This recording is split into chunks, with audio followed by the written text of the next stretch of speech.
These lands have witnessed many things, but this is different.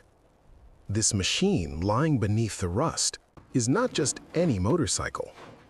This is the 1980 BMW R80GS, one of the world's first adventure motorcycles. The machine that won the Paris-Dakar 4 times. The grandfather of every adventure motorcycle you see on the road today. The ancestor of every GS ever built, every Africa Twin, every R1250, every big enduro motorcycle. The first seed of all of them, the ancestor of all of them. And right now, this beast is lying in a junkyard no one visits, no one comes to, left to rot, until today. Almost there. On the edge of the city, there's an old junkyard, a place no one comes to, no one visits. Broken fences, rusty gates, collapsed shelves, crumbled walls. Machines that have once silently merged with the earth over the years. Each of them had once run on a road. Each of them had once been part of someone's life. Each once had a key. Each once carried someone to work every morning. Each once took someone on journeys. Each once made someone smile just by the sound of its engine. And then, it was abandoned, just like that. Never returning, never looking back, never even thinking of coming back. Those horizontal Boxer cylinders stretched out to either side. BMW's signature carried for decades. That single-sided rear swing arm, a design found on no other motorcycle. That large 21-inch front wheel, that high-mounted exhaust pipe, that raised front fender, that long suspension travel. Rust cannot hide these things. Time cannot erase them. Nothing can hide them. This is the BMW R80GS. We found the owner. A short phone call, a few minutes, a few words, and we had a deal. From that moment on, this motorcycle was ours. Now it had a purpose. Now it had a future. Now it had a story. And that story was not over. It had never been over. We called the tow truck. They came, and the loading began. A careful loading, unhurried, measuring every move, thinking through every step. We lifted the motorcycle from where it lay. It seemed reluctant to leave the ground it had pressed down on for decades. It clung, as if it had taken root there, as if it didn't want to leave, as if the junkyard had become its world. But we worked patiently, slowly pulled it up the ramp, ran the straps through, secured every point, careful not to crush the most fragile parts, because this mattered. This wasn't just cargo. This was history. This was the beginning of a category. This was Laszlo Perez's dream. And finally, it was on the platform, safe, secure, ready. And that morning, while the sun had not yet fully risen, while the rusty gates of that junkyard closed behind us, the 1980 BMW R80GS left behind the place it had been abandoned decades ago, forever. Along the road, I watched in the rearview mirror. It stood there, strapped to the platform, rusty, damaged. It looked tired, but upright, still upright, as if it knew, as if it had always known this moment would come. We were going to a workshop, to hands that understood the value of this machine, to a mind that knew what this machine could become. This was its first journey in a very long time. A small journey, but a very important journey, because the real journey hadn't even begun. When it arrived at the workshop, we saw the true picture. In proper light, without shadow, without the darkness of the junkyard, without anything hiding what time had done. The damage was worse than expected.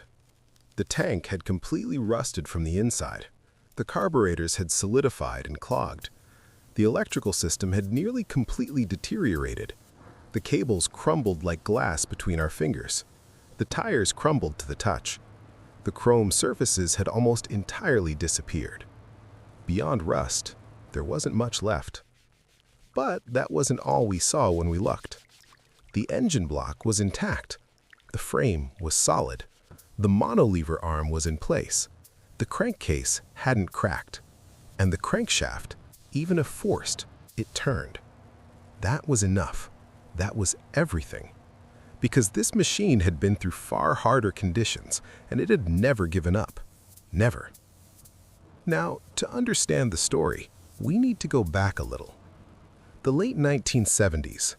The Japanese dominated the motorcycle market. Honda was putting out faster models. Kawasaki was cheaper. Yamaha was lighter. Suzuki was a competitor in every segment. And BMW was standing still. The same Boxer engines, the same transmissions, the same philosophy. Very little had changed. Sales were falling. The market was shrinking. Question marks over the future were growing. This was no longer a crisis. This was a final warning. The director of BMW Motorrad, Karl-Heinz Gerlinger, gathered his engineers one day. The message was clear. Either find a way out, or we shut this division down. It was a serious message, a real threat. And as that threat echoed through the room, one of the people in that room was thinking something different. Laszlo Keres, a young test engineer, a name no one paid attention to, someone no one had high expectations for. But Laszlo had something on his mind.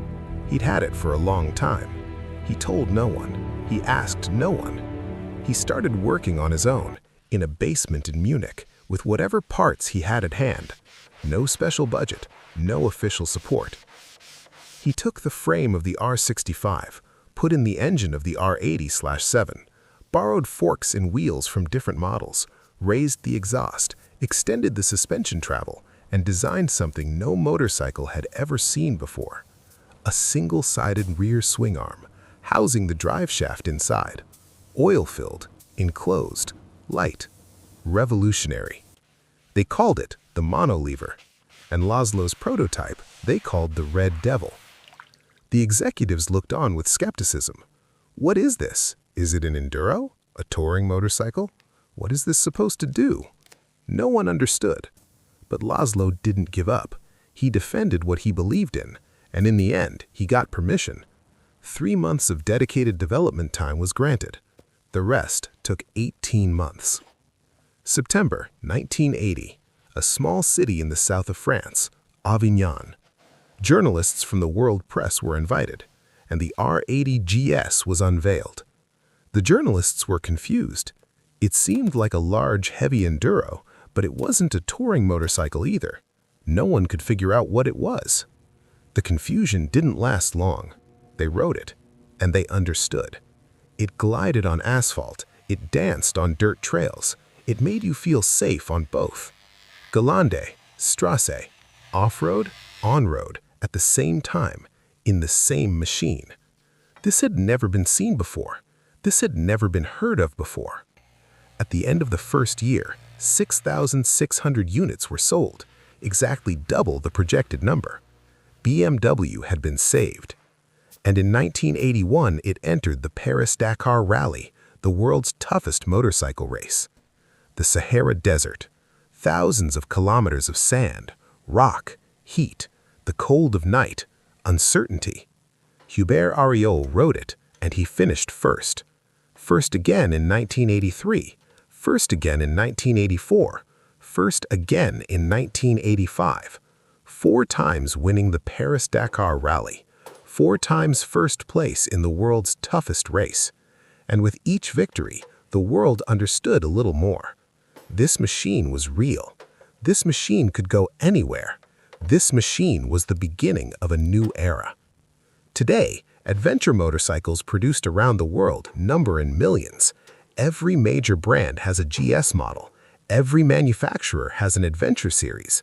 All of them began in a basement in Munich, Laszlo Perez's small workshop. Now the descendants of that machine run on roads across every continent, in the mountains, in the deserts, in the forests. And now the original machine itself stood before us, disassembled, laid out on the workbench, every part in the light, every part waiting for us. The work began. First, the frame went to sandblasting. Years of accumulated rust, old paint, grime, time. All of it stripped away, layer by layer. Patient work this. Work with no hurry. Another layer beneath every layer. Cleaner metal beneath every layer. And finally, the metal that emerged was pure white, clean, solid, completely undamaged. The steel Laszlo Paris's team had welded decades later was still holding strong. The engine was disassembled. 797.5 cc's, air-cooled Boxer engine, 2 horizontally opposed cylinders, overhead valves. Every part was taken out individually, examined, cleaned, measured. Not a single part was overlooked. The Nikasil-coated cylinders were checked, every tolerance verified, every surface machined. New gaskets, new piston rings, new valve seals. The crankshaft was remachined. That engine, producing 50 horsepower, was slowly coming back to life. The carburetors were completely rebuilt. Jets cleaned, needles adjusted, floats checked. The fuel system renewed from scratch. The monolever rear system was removed. The driveshaft inside was extracted. Every part inspected, re-lubricated. Laszlo's revolutionary invention, cleaned and renewed, went back into place. The front forks were serviced. They regained their 200 millimeters of travel capacity. The brakes were renewed. The front disc checked. The rear drum overhauled. The wiring harness was pulled from scratch. Every cable, every contact, every fuse, all new, all clean, no compromise. The electronic ignition system was tested. The 5-speed gearbox was disassembled. Every gear inspected, cleaned, reassembled. The tank was cleaned from the inside, rust removed, protected, the exterior painted. That iconic white and blue color scheme emerged once more. The 21-inch wire-spoke front rim was polished, the rear rim cleaned, new tires fitted, the seat reupholstered, the exhaust pipes buffed. Days passed, weeks passed. Every morning when we walked into the workshop, a little more had been completed, a little more had come back to life, a little more had returned. Piece by piece, bolt by bolt, patiently, quietly, without rushing, careful at every stage, deliberate at every step, because this machine deserved it. This machine deserved the very best of everything. And one morning, the 1980 BMW R80GS stood before us, complete, whole, ready. The moment of truth arrived. We opened the fuel tap, filled the fuel line, ran the final checks, went over every connection one more time, checked every bolt one more time, left nothing to chance. Then we turned the ignition key, hit the starter. Once, silence. Twice, a faint tremor. Something was waking up inside. After decades, something was waking up. Something was returning from a deep sleep. 3 times, the engine fired. That balanced, smooth, unmistakable BMW Boxer sound filled the workshop. 2 cylinders, opposing, perfect balance, no vibration, calm, strong. The engine settled, found its idle, and no one spoke. There was no need to speak. That sound said everything. Then we took it outside, sun shining, engine running. Time for the test ride. First gear, asphalt, straight road. That Boxer engine pushed with power and smoothness. Second, third, fourth, fifth. The drive shaft transferred power without a tremor. No vibration, no irritating noise. Just the engine, just the road, just forward. Then we left the road, turned onto a trail. Rock, dust, inclines, potholes, sharp stones, and the R80G/S didn't hesitate for a second. That big 21-inch front wheel swallowed obstacles whole. The monolever smoothed out every jolt. The drive shaft delivered power in silence. On-road, off-road, both at once. Complete, exactly as it should be. In 1980, this was exactly what Laszlo Paris dreamed of.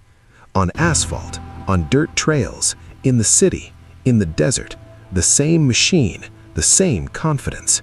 And today, after decades of silence, that dream was real again. Someone had left this motorcycle in a junkyard, the world's first adventure motorcycle, the world's first GS, as if it were finished, as if it were worthless. But it wasn't finished. It never had been. Because some machines live beyond time. Because some machines, no matter how much destruction they face, never lose the spirit within them. This machine's spirit was there. It was there in the junkyard. It was there in the workshop. And now it was on the road. Just like the people who built it. Just like the people who restored it. 1980 BMW R80GS, from the junkyard to the road, free again.